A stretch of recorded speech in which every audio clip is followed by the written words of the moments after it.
Welcome to the forge. Bladesmiths, on the tables in front of you are 4 rifles. Don't worry, we're not having you forge any firearms today.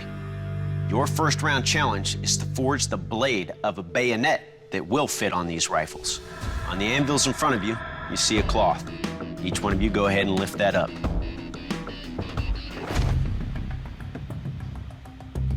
The blade of your bayonet must be forged from that piece of spring steel. You'll be attaching handles, guards, and the bayonet lug receiver to your blades. Additionally, your bayonet must be attached to these rifles by the end of this round. Good luck. Your time starts now. All right. Looking at the steel, that's just way too much steel to make a blade. I can probably make 2 or 3 blades out of that thing. I'm taking my time because it's easy to lay out what you want the finished product to look like, but how you get there isn't laid out on that paper. Lyle, back from the scrap pile. I have to start working on the guard. They've got enough time to forge a blade and start working on that guard, then they can absolutely do that. That's cool. Matt's going for the guard. He's heated it up and he's flattening it out right now.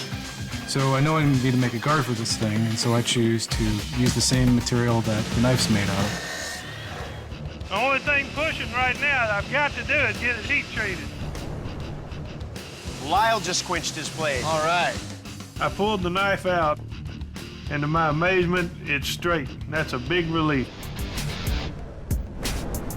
I quench it. I think I pulled out a little too early because it flamed up on me really quick. And I took my file, and I realized that it's biting right into the blade, and so that's just not going to work. Matt's in for his second quench. I take it out, I go to scrape it, and it's just digging right into the steel. So Matt's going in for a third quench. Quenching for a third time is a little bit of a gamble because if you're not careful, you can really put some stress cracks onto the blade. I take it out, and it's got a little bit of a warp, but I know that I can work with this. It's fully hardened. I run the file, it's just scraping right off of it. I did it.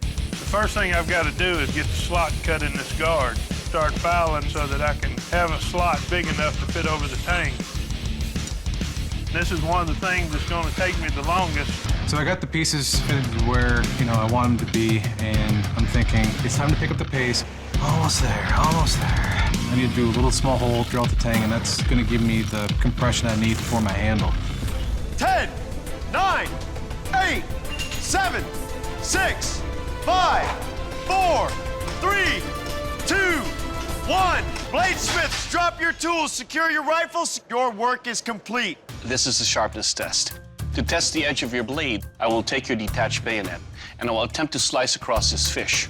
If your blades are sharp, it should cut through. Lyle, you're up first. You ready? I'm ready. I've never tried to cut a fish other than to fillet one.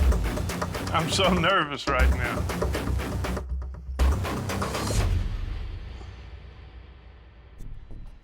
Okay, Lyle, the design of your guard did actually get in the way. However, parts of your edge over here did make contact with the fish. It just didn't lacerate.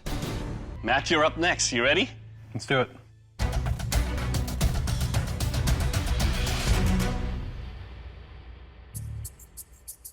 Okay, Matt, very light blade, so the mass is not there to lacerate all the way through, but as you can see, you could definitely lacerate it. It's a sharp blade. It will cut. Thank you. Lyle, Matt, congratulations. You've made it to the final round of this competition. When you showed up here, you used our forge and our equipment to forge bayonets. Now we're sending you back to your home forges to recreate an iconic blade from history. The Zulu Iklwa. All right. That's cool. It must be an effective, fully functional version of that iconic weapon. Additionally, it must have a double-edged spearhead. Good luck, gentlemen. We'll see you in 5 days. Good luck to you, man. All right, man. Good luck to you, too. It's day 1, and we're at my home forge. I don't have any power hammers or presses. I do everything by hand, which actually I'm really proud of. At the end of the day, I should have it pretty much mostly forged out. It's great to be back in my own shop. I may not have all the best tools, but I can definitely get it done with everything I have here. Zulu Iklwa. That's something I've never heard of. I believe that's the sound it makes when it goes in and pulls out. Ikwa. My plan for the day is to get a point on the piece of metal, and then I'm gonna have to figure out the tang. I think I'm gonna make a one-piece tang that'll penetrate into the handle as well as lock it down with some sinew.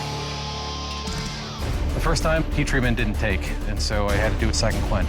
With a time constraint, there's a lot that can go wrong, so I have to make sure that I do this right this time. All right.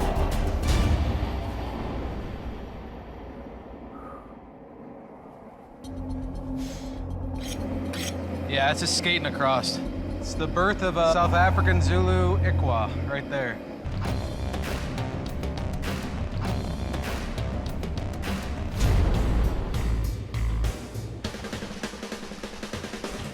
It's skating across there. I'm happy with it. Time to start doing the handle. I'm adding a leather wrap to this guy, give it better grip. I think it's gonna be nice to have something that pops a little more than just a plain old handle. Now I want to start slicing some stuff. The only thing left to do is to test it. So I'm gonna use the thickest part of the blade, see if it'll cut through in one full swing. Oh my goodness. Well, let me try it one more time. There you go. This is a kill test. The ikwa was so deadly because up close you could use it in different ways and maneuver the blade. To see how much lethal damage your weapon can do, I will deliver 4 killing blows on this ballistics dummy. Lal, you're up first. You ready? Yes, sir, I'm ready. I've never tried to cut ballistic dummies. I'm anxious to see how it performs.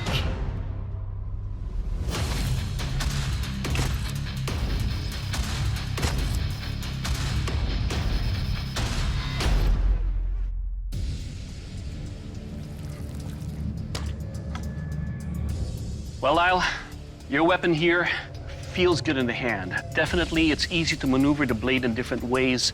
It's so sharp that it lacerated and disemboweled the gut right here. It cut through all the way into the sternum right there, lacerating, and then right into the heart.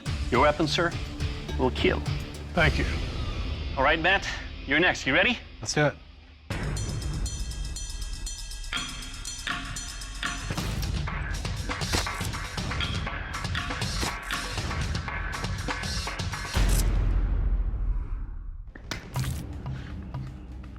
Well, Matt, your leather wrapping on the handle here made it very comfortable.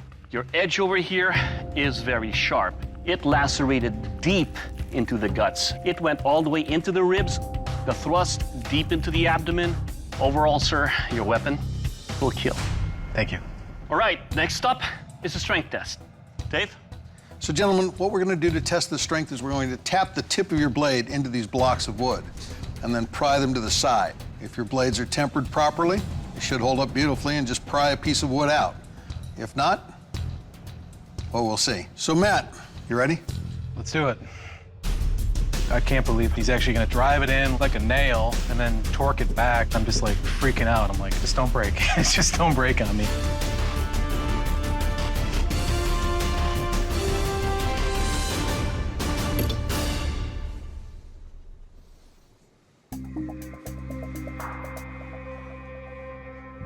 That's not your blade. It's okay. Okay. The neck's still true here. Well done. Thank you. Lyle, you're up next. You ready? Yes, sir, I'm ready.